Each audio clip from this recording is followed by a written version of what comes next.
बिस्मिल्लाहिर्रहमानिर्रहीम अस्सलाम वालेकुम। मैं हूं इब्रार हुसैन अस्तोरी और नाज़रीन, आज पाकिस्तान तहरीक इंसाफ के लिए और इमरान खान के लिए बड़ी खुशखबरी है। वो है इस्लामाबाद हाई कोर्ट से तोशाखाना 2 में रहाई का हुक्म दिया गया है, ज़मानत हो गई है इमरान खान की।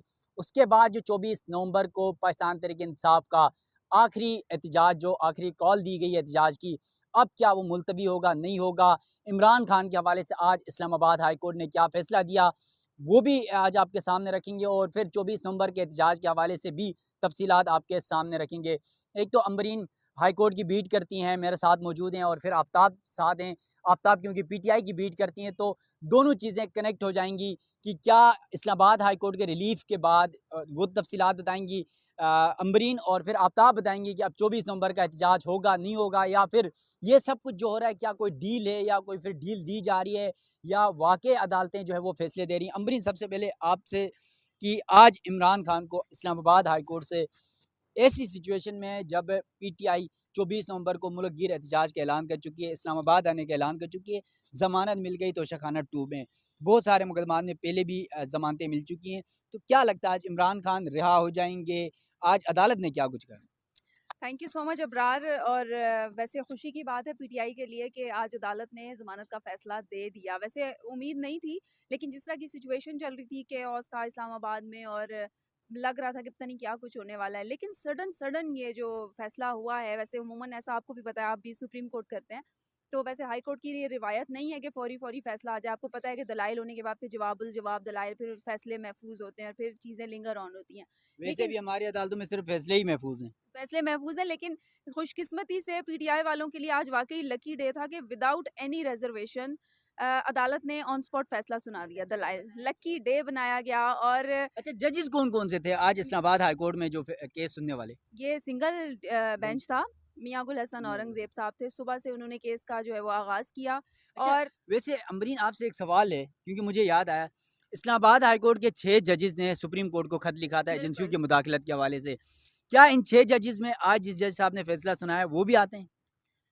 ये बड़ा जस्टिस मियां गुल हसन औरंगजेब साहब की बात कर रहा हूँ, वो ये शायद वो उस नहीं थे। खत में शामिल नहीं थे। वो नहीं थे। मतलब ये है कि इस्लामाबाद हाई कोर्ट के 7वें जज हैं जो इमरान खान को रिलीफ दे रहे हैं। बिल्कुल ऐसा ही है, ये बात बिल्कुल दुरुस्त है। चीफ जस्टिस और जस्टिस मियां गुल हसन औरंगजेब उन खत लिखने वाले जजेस में शामिल नहीं थे, तो ये बड़ी बात हो गई है वैसे अबरार कि आज जो खत में शामिल नहीं थे उन्होंने आज ये फैसला दे दिया है, जो कि उम्मीद भी नहीं की जा रही थी। लेकिन इसके अलावा भी अगर देखें तो चीफ जस्टिस ने भी खैर बड़े रिलीफ दिए, लेकिन उसके बाद चीज़ें इतनी वो हुई, ख़राब हुई कि वो फिर नज़र भी नहीं आए। लेकिन आज वाला फैसला विदाउट एनी एनी जो डिलेइंग टैक्टिक्स है उसके हवाले से अगर देखें तो बड़ा पॉजिटिव है पीटीआई के लिए कि आज सुबह के वक्त ये केस शुरू हुआ। सिंगल बेंच था। अमूमन ऐसे फैसले हम डिविजनल बेंच में देखते हैं, लेकिन सिंगल बेंच में ये कार्रवाई हुई। सलमान सफदर ने अपने दलाइल दिए। अमूमन जैसे साइफर हमने देखा था, 4-4 6-6 घंटे के दलाइल हुए थे, लेकिन आज जी। ऐसा नहीं था।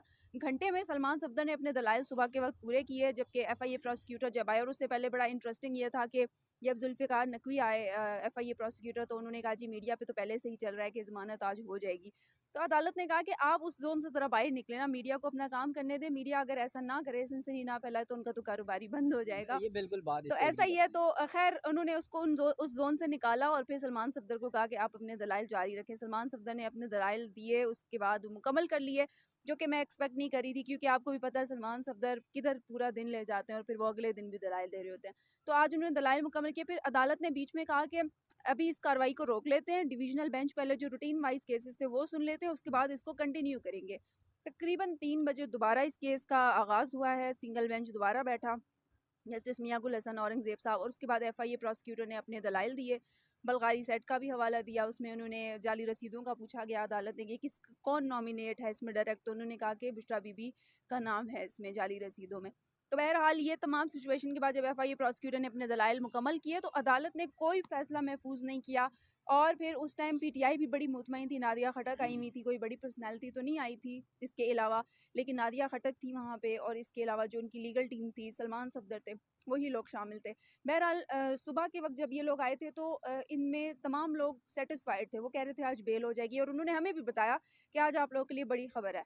जब मैं कॉरिडोर से जा रही थी तो मुझे एक पीटीआई के वकील ने रोक के कहा कि किधर जा रही हैं, आज बड़ी खबर है। मैंने कहा मुझे भी पता है आप लोगों को बेल मिलने वाली है। तो ये तमाम तर चीज़ें ऐसा नहीं कि अदालत ने सुना दी और फिर फिर ही पता चला। ये आज सुबह से मार्केट में ये खबर थी कि आज अच्छी खबर आ रही है, हाई कोर्ट से बेल हो जाएगी। अच्छा अमरीन, एक सवाल है आपसे।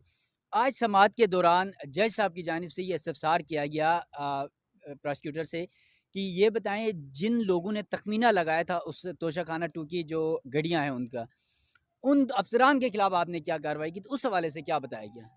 सच्ची बात बताऊँ कि एफआईए प्रोसिक्यूटर के पास इतनी चीज़ें बताने को थी ही नहीं। उन्होंने कहा कि तखमीना लगाए, उन्होंने वादा मुआफ़ गवाह जो थे सुहेब नामी शख्स थे, हम्म। उनका भी हवाला दिया। उनके पास कुछ इतनी चीज़ें थी ही नहीं और लाज़मी सी बात है जब आपके पास इतना बताने को कुछ ना हो तो फिर केस जो है वो दी एंड यहीं पर हो जाता है। लेकिन जब उन्होंने तोशाखाना केस दायर किया था तो तब बड़ा कुछ था। आई डोंट नो कि तब कहाँ से आया और अब क्यों नहीं था, क्योंकि तब तो उन्होंने, आपको भी पता है कि हमने लास्ट व्लॉग किया था जिसमें मेरे पास पूरी लिस्ट थी, जिसमें मैंने चीज़ों की कीमत बताई कि जी घड़ी की जी। कीमत इतनी है, सेट की कीमत इतनी है, सारी हमने चीज़ें बताई।